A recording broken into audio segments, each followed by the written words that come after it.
It's been a great season so far for the Washington Capitals. After adding quite a few pieces last summer, there was question marks. How would this team mesh in the dressing room? Well, clearly things are working out pretty well. It's been fun to watch as a fan, and now we get to hear the perspective from inside the room from the head coach, Spencer Carbery.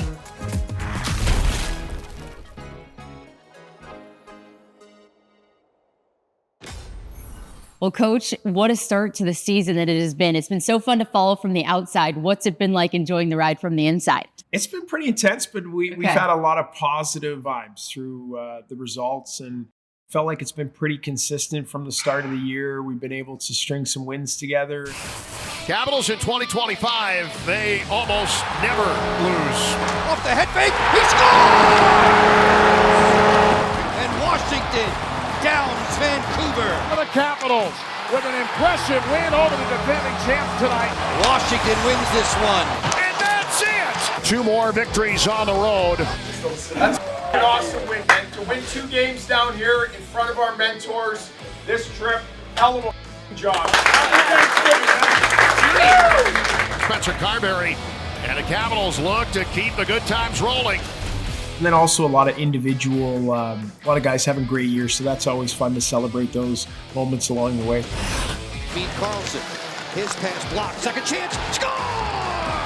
Milestone for 74, 700 career points. Bouncing puck, Chikrin scores! Chikrin's first as a Capital!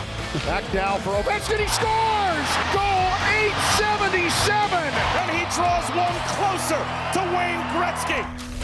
So I'd say there's a lot of positive vibes around the group. I like it. We always say not many back-to-back losses, and we've been talking on our show, like that's a coach's dream. You like to see that, fixing some of those mistakes. I think from the outside, it would surprise some people with all these new faces, how quickly everybody has meshed together. Was that a surprise to you, or did you know early on how special these guys were and that this could work?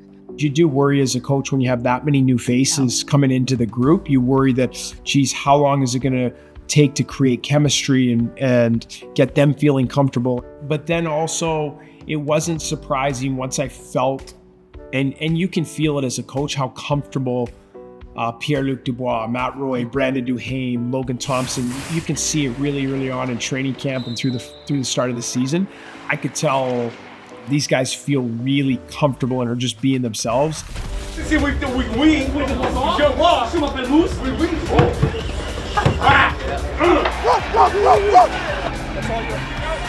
all you ready. Oh, the game winner.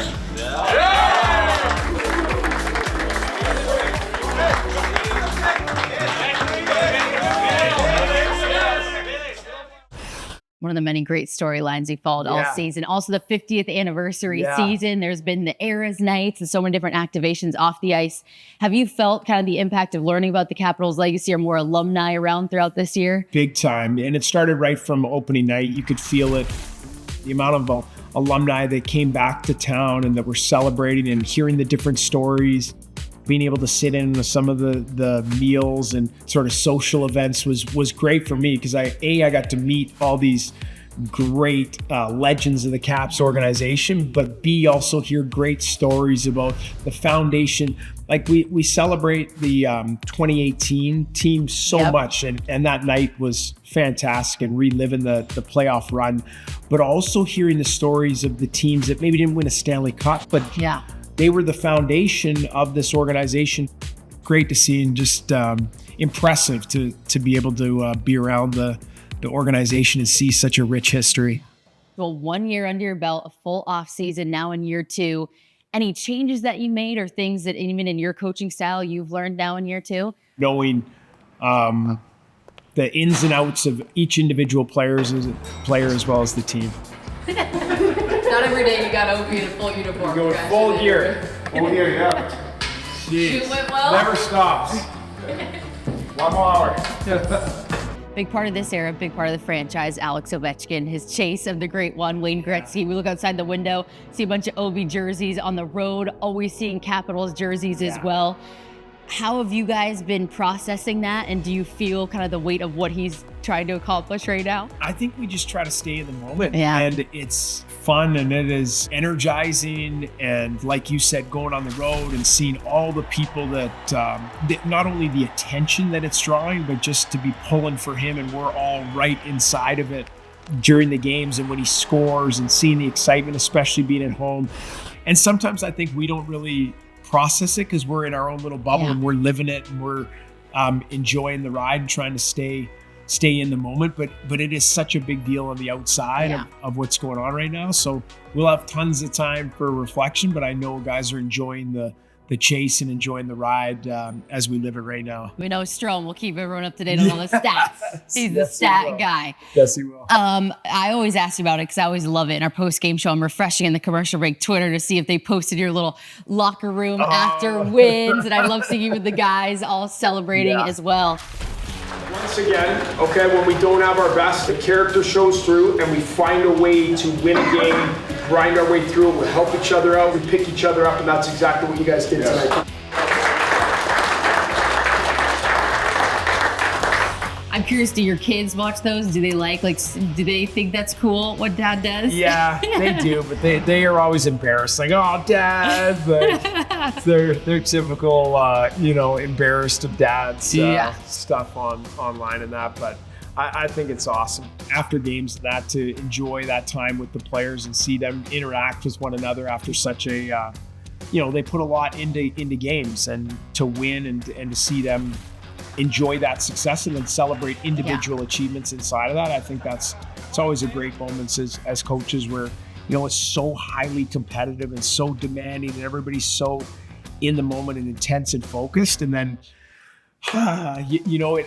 you achieve some success in a game. Exactly. And be able to take a deep breath and enjoy that for a minute is always a fun part of the job for me. This guy plays his first NHL game. It's his first NHL game.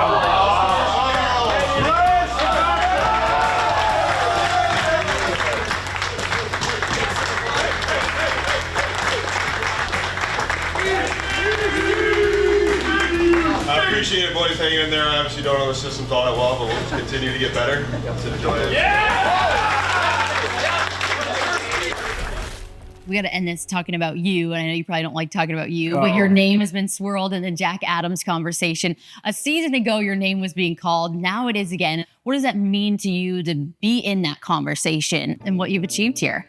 I don't know. It's hard. It's hard to answer. I just try to do the best job I possibly can do and try to help our organization and team win hockey games and help individual players be their best. And so that's what I've tried to do since I came here. We were so fortunate last year and had a great group of guys and to get into the playoffs and everything that we went through. And then this year with as many new faces as we've had and everybody coming together and buying in and playing the right way for so many games thus far. I'm just very, very fortunate to be in a great organization and to work with some great people every day. And I'll continue to just put everything I've got into this job and see what happens. A lot of good pieces have to go right. Coach Carbery, thank you so much for joining us. Really appreciate it. Thank you.